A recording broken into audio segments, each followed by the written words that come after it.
so glad you joined us for our online service today.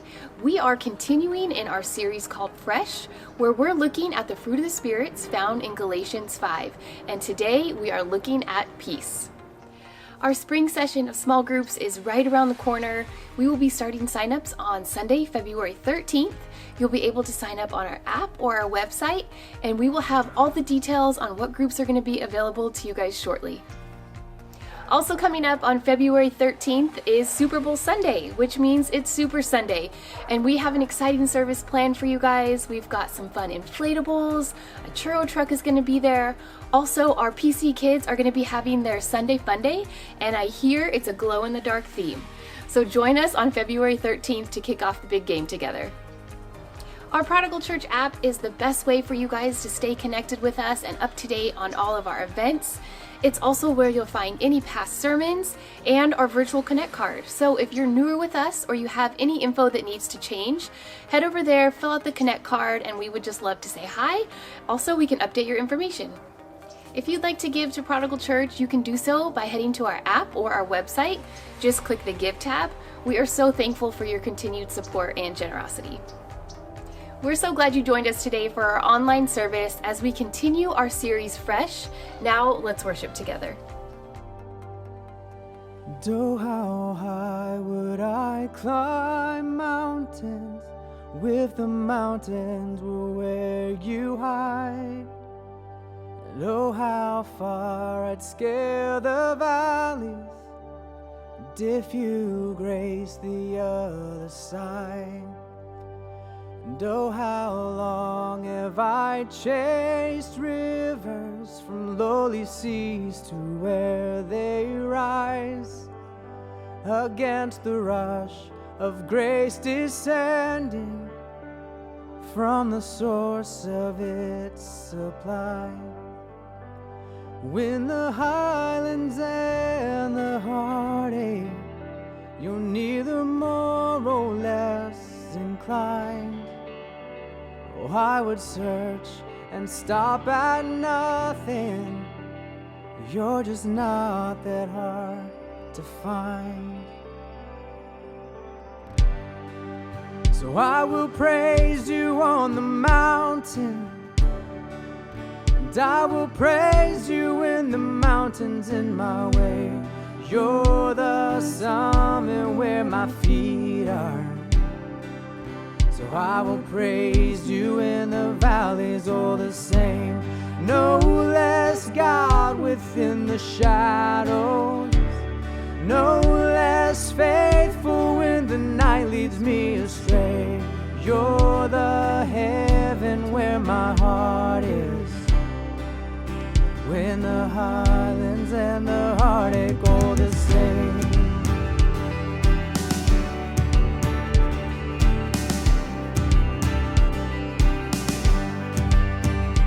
Oh, how far beneath your glory does your kindness extend the path, from where your feet rest on the sunrise to where you sweep the sinners past.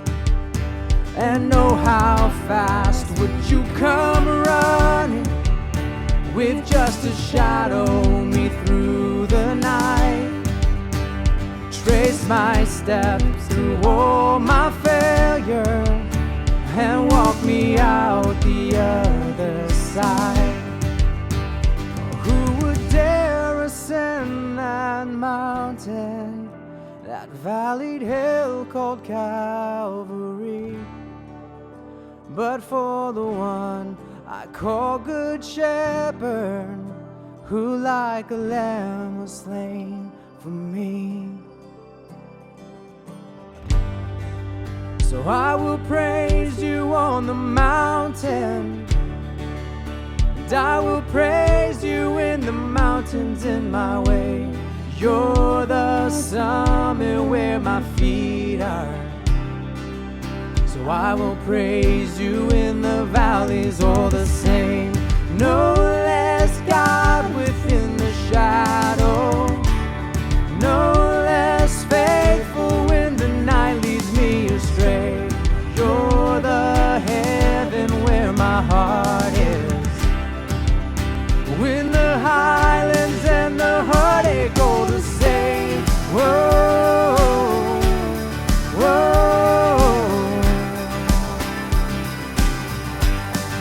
wherever I walk through, wherever I am. Your name can move mountains wherever I stand. And if ever I walk through the valley of death, oh, I'll sing through the shadows my song of ascent. Whatever I walk through, wherever I am, your name can move mountains wherever I stand. And if ever I walk through the valley of death, oh, I'll sing through the shadows my song of ascent, my song of ascent. Whoa, whoa, my song of ascent. Whoa, whoa.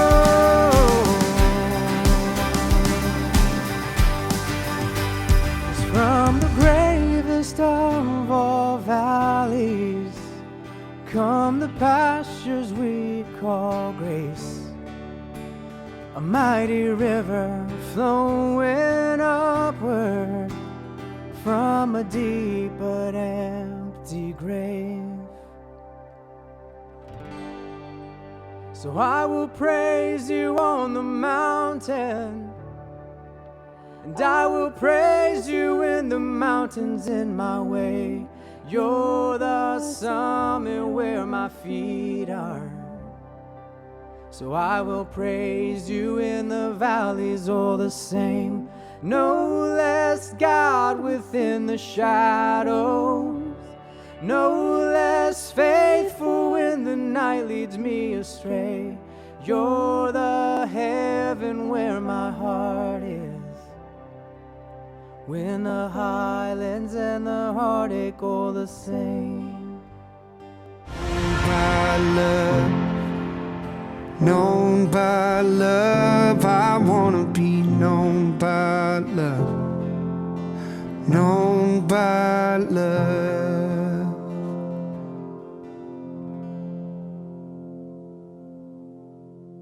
We are in week 3 of our Fresh sermon series, and we're immersing ourselves into the fruit of the Spirit found in Galatians chapter 5, 22 through 23. Do you have them memorized yet? Let's read them right now. It says this: "But the fruit of the Spirit is love, joy, peace, patience, kindness, goodness, faithfulness, gentleness, and self-control. Against such things there is no law." And today we turn our attention to peace, something that we could all use right about now. And I feel like that's appropriate for every week of this sermon series. It is always something that we need right about now. But today is peace. What is peace? How do you describe peace? Some say that peace is the opposite of war, or a state of tranquility. Still others believe that peace just isn't possible this side of the grave, and a walk through a cemetery is to be among those who rest in peace. Perhaps for you, peace is a calm stillness that comes when the kids go to bed or when the bus takes them to school. What is real peace?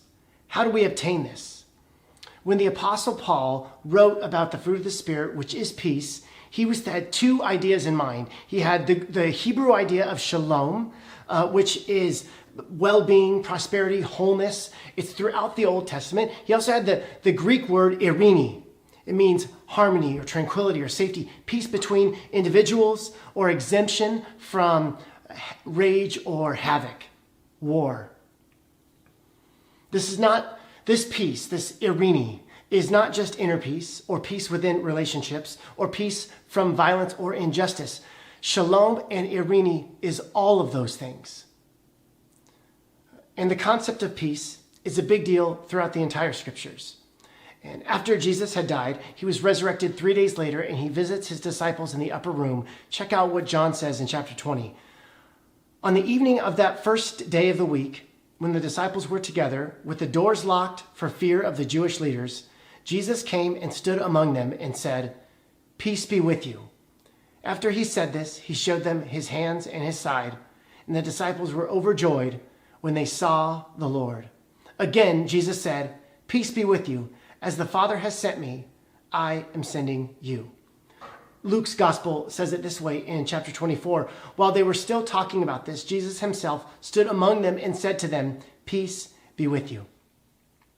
You see, Jesus has been dead for 3 days, and the disciples are losing their minds. The ones that they have given up everything to follow has been crucified by Rome. What's next for them? How are they to go on? All of their inner being is in chaos and turmoil. Their hearts are in shambles. And then Jesus appears with them in the upper room and he says, "Peace be with you." Jesus had 3.5 days to think about what were the first words he was going to say to his disciples when he shows up in that upper room. He could have said something like, "Psych." That was a word we used to say when I was growing up. Psych means just kidding, pretend, I'm back. Or he could have said YOLO, just kidding, right? Like he didn't just live once, he lived twice. He could have said all these things, but no, what Jesus said to the disciples 2,000 years ago is what he says to us now. Peace be with you. Peace to you comes before the Great Commission, the promise of the Holy Spirit, and the explanation of the scriptures. The risen Christ begins with peace. Peace comes first. And so today we are going to turn our attention to shalom, irene, peace. Peace as a state of mind, peace as a principle to govern our relationships, peace in the midst of conflict, and peace that we receive from Jesus. We don't often like to think of war or even think about war unless we're on the brink of it, which we just might be. War is awful, and in war, everybody loses. And war and conflict is something that we have in common with the ancient biblical audience. Since 3600 BC, the world has known only 292 years of peace. During this period, there has been 14,351 wars, large and small, in which 3.64 billion people have been killed, and the value of property destroyed would pay for a golden belt around the world 100 miles wide and 50 feet thick. And those are just the wars that we know about that are documented. Leighton Ford said that the wars that rage within the world are a reflection of the wars that rage inside of people. I think I agree. The New Testament Christians lived in a world of constant conflict and violence and war. We too live in a world of conflict and violence. What is the role of the Christ follower? Jesus in the Sermon on the Mount says this, "Blessed are the peacemakers, for they will be called children of God." You are blessed if you are a peacemaker. You will be called children of God. But aren't we all God's children? Well, yes, but Jesus is saying something different here. He's saying that the people who are witnessing Christians being peacemakers, those are the people that are going to say they're a child of God. It's like when Ivy, my daughter, was a baby, and she was round, and she didn't have a lot of hair, much like myself, and I'd be holding her in a store, and a stranger would go up to her because she's the cutest thing they ever did see, and they would say, "You look just like your daddy." Peacemakers are called children of God because they resemble their father. There's a family resemblance, so they're called children of God. When you are a peacemaker, when you bring about peace in a certain situation or conflict or a relationship, you look like your dad. You look like God. In your life, are you a peacemaker or a pot stirrer? In your office, are you a peacemaker or a pot stirrer? You know the phrase, right?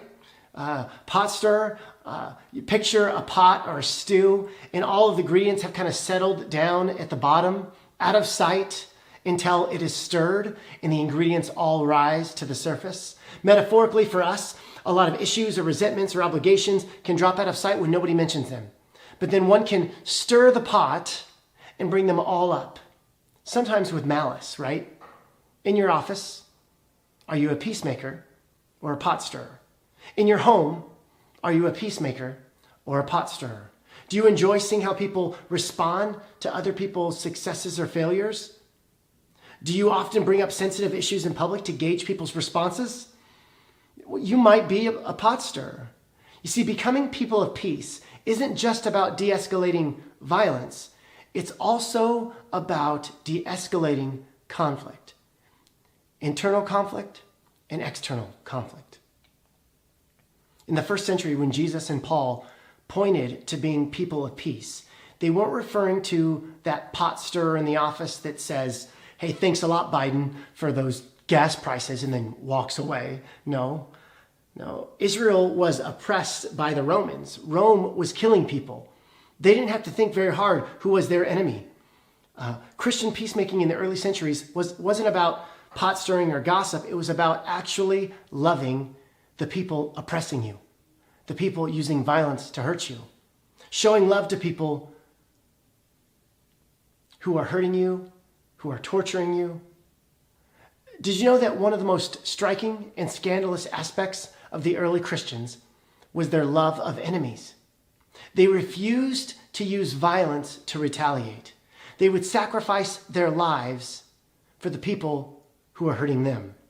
And this scandalous love, this sacrificial love, is what drew people to Jesus in the early centuries. Their Messiah died on a cross, forgiving the ones crucifying him with his last dying breath. And so these early Christians did the same. And that kind of love can change the world.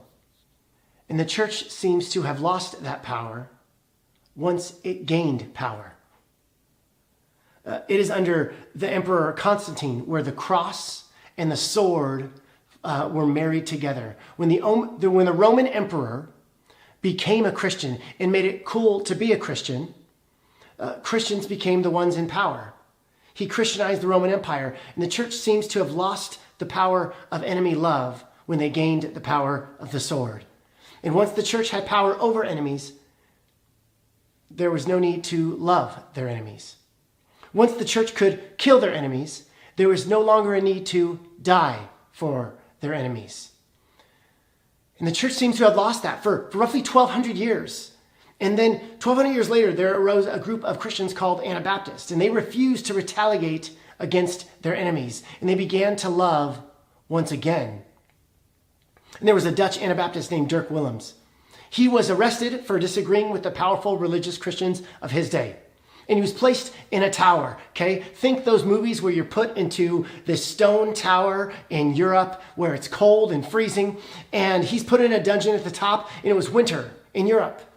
And there was this large castle which Dirk Willems was placed. And he was given rations every day, and he fasted those rations and therefore lost a ton of weight. And he lost weight rapidly. And then Dirk Willems tied rags and clothes together to make a rope to climb out of the castle.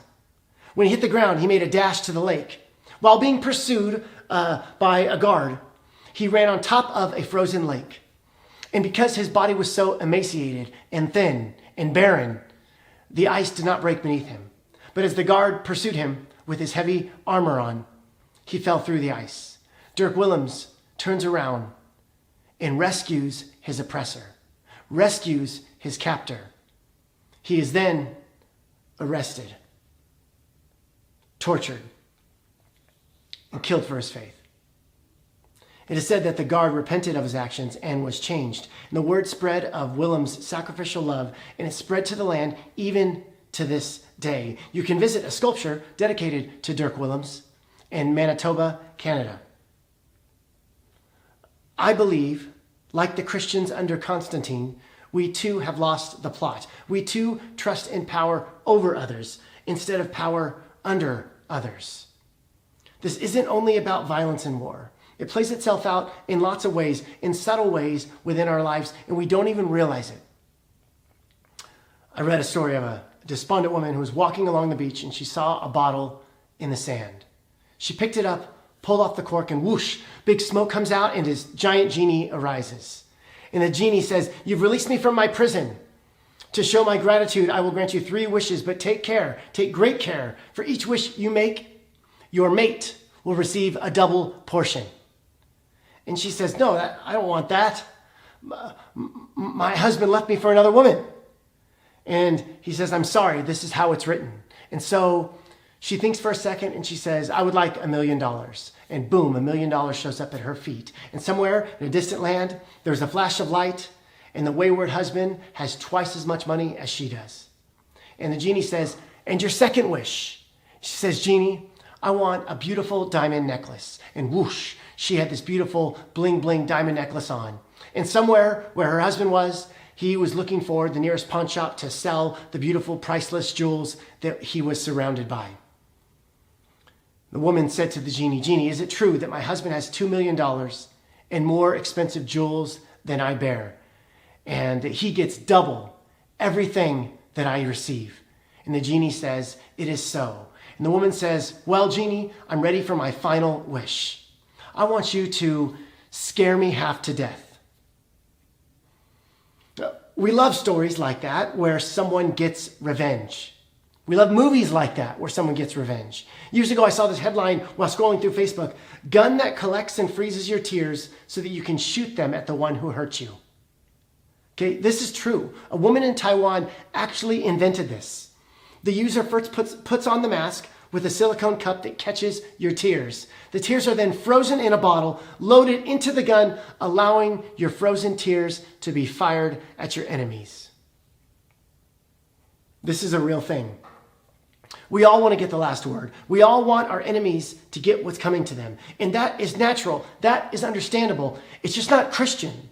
Unforgiveness is like drinking poison and waiting for the other person to die. There's no peace in that. We're not being the peacemakers we're called to be in that instant, in those circumstances. Check your heart. You don't have inner peace right now? What conflict, what bitterness, what unforgiveness are you holding on to that Jesus says, release it, be the peacemaker, be my child, look like your dad? Revenge is not in sync with the fruit of the Spirit, which is peace. 1 Thessalonians 5, live in peace with each other. Romans 12, if it is possible, as far as it depends on you, live at peace with everyone. Hebrews 12, make every effort to live in peace with all men and to be holy. Come on. Make every effort to live at peace with all men? How about some? How about most? I don't think it's asking too much. Right? God, you don't know who I work with. You don't know who my relatives are. You don't know who I'm married to. I don't know what it is for you. But God says, or who it is for you. But God says, make every effort to live at peace with all men, and yes, that includes all women. There's an old Jewish fable called The Messiah is Among You. It goes like this. There was once an old stone monastery tucked away in a picturesque forest. Many people would make significant detour to go and visit this beautiful monastery, known for its peaceful spirit, a place of healing for the soul. In recent years, however, fewer and fewer people were making their way to the monastery. See, the monks had grown jealous and petty in their relationships with one another. Their animosity was felt by those who visited. The abbot of the monastery was so distressed by what was happening, so he poured out his heart to his great friend Jeremiah. And Jeremiah was an old, wise Jewish rabbi. And having heard the abbot's tale of woe, he asked if he could offer a suggestion. And he said, please do. Anything that you can offer, please help us. And Jeremiah said that he had received a vision, a very important vision, a very spiritual vision, in which it was told of him that the Messiah was among their ranks at the monastery. And the abbot was flabbergasted. Someone among us is the Messiah? Who could it be? He knew it wasn't himself, but who was it? So he raced back to the monastery, shared the exciting news with everybody there, and the monks grew silent as they looked into each other's faces, knowing that one of them was the promised Messiah. And from that day on, the monastery changed.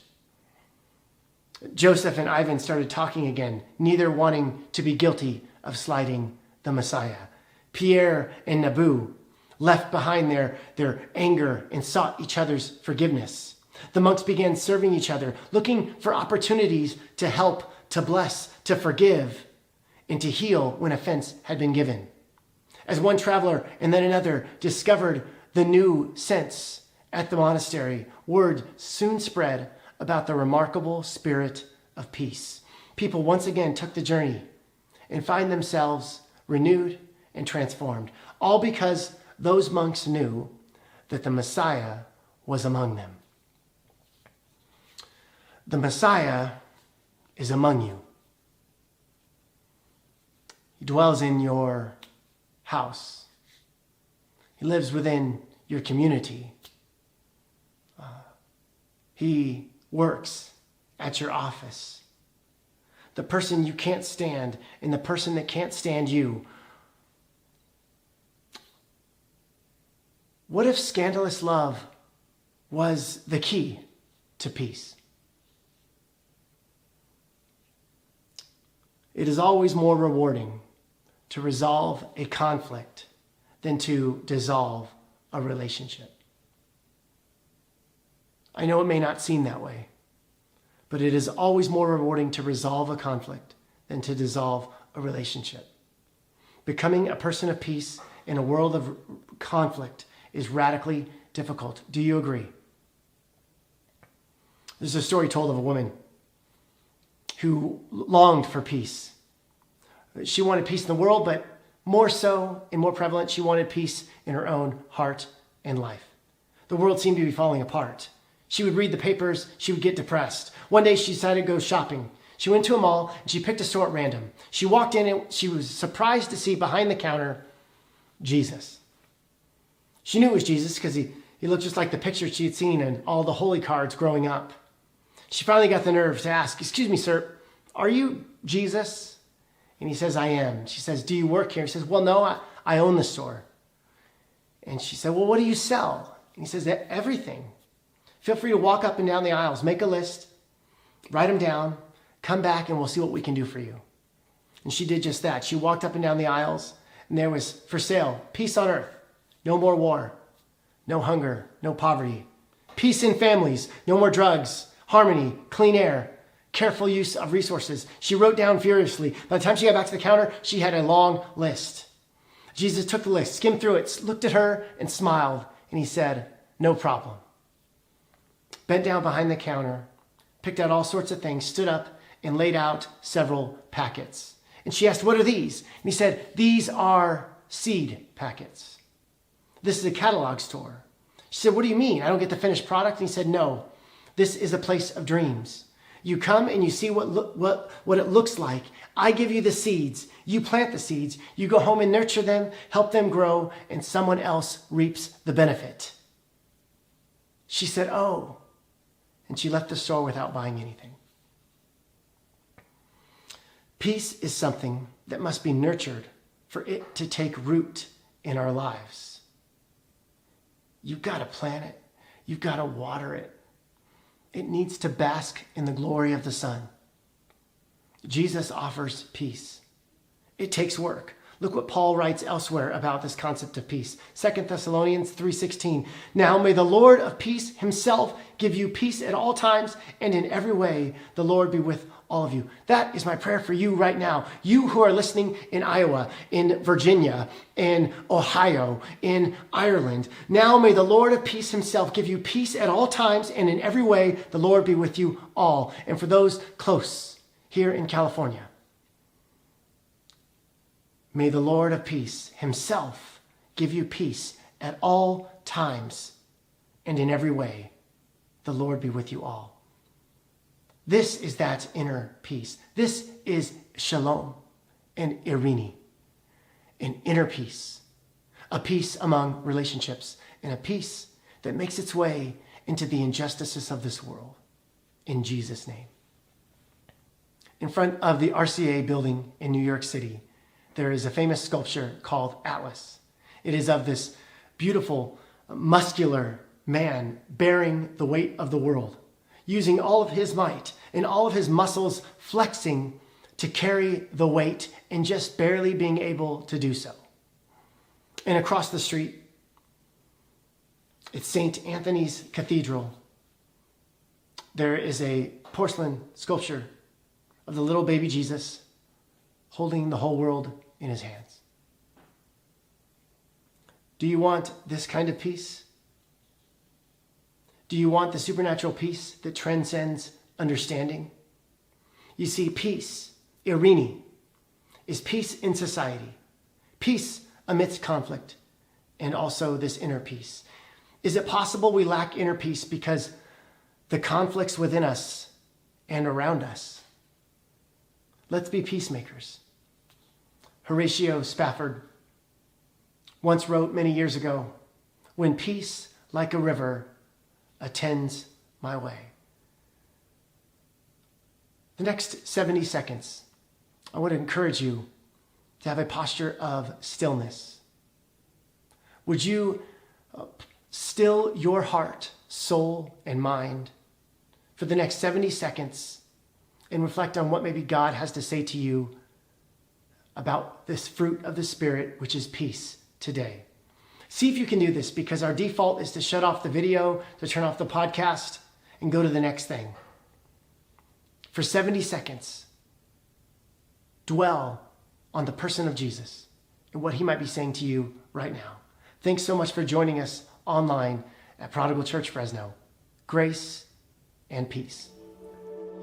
When peace like a river attendeth my way, when sorrows like sea billows roll, whatever my lot, thou hast taught me to say, it is well, it is well with my soul.